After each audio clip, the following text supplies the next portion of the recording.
السلام عليكم، ان شاء الله تكونوا بخير كامل على خير. اليوم راح نكملوا لاباط فيتي تاعنا العجينه المورقه. درنا بيتزا كوفر مدوره، وانا قسمتها على زوج كما شفتوا في الفيديو السابق. واحده خدمت بها بيتزا كوفر وواحده اخرى خدمت بها ليمونشو،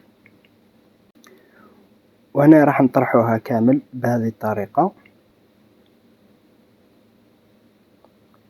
وراح نجيبوا شبابك من هذو ولا اي بلاطو عندكم،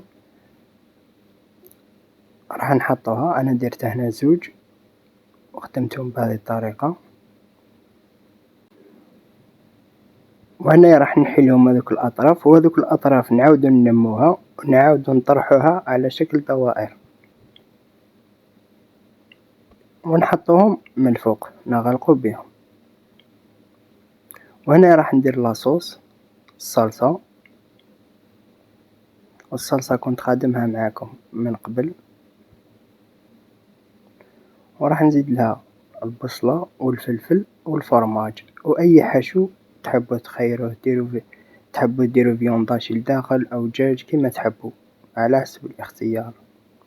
أنا هنا درتهم سامبل برك.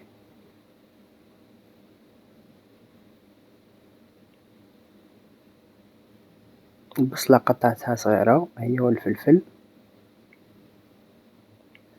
وزدت لها فرماج من الفوق كما راكم تشوفوا.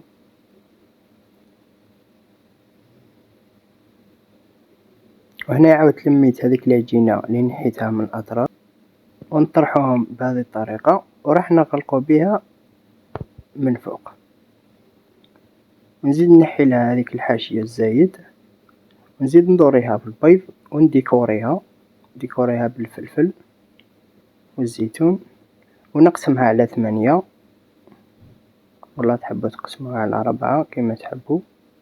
أنا هنا قسمتها على 8. ونكملوا البيتزا الدوزيام بنفس الطريقة. والحشو هنا كما قلت لكم واش حبيتوا ديروا، واش عندكم متوفر اي حشو تحبوه. ملاحظة فقط كي ندخلوها للفرن نديروا الفرن تاعنا 200 درجة، ما تزيدوش من فوق 200 باه ما طيب لكمش عجين. وقادر طيب من فوق ومن تحت راح تبقى لكم بيضة ما طيب لكمش.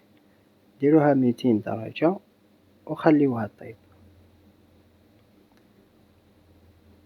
وهذه العجينة تقدروا تخدموا بها مملحات اخرين كيما لي مونشو كيما لي بولوفو كيما لي سوفلي بلاباط فيتي، وراح نزيدو لكم بزاف عفايس بها.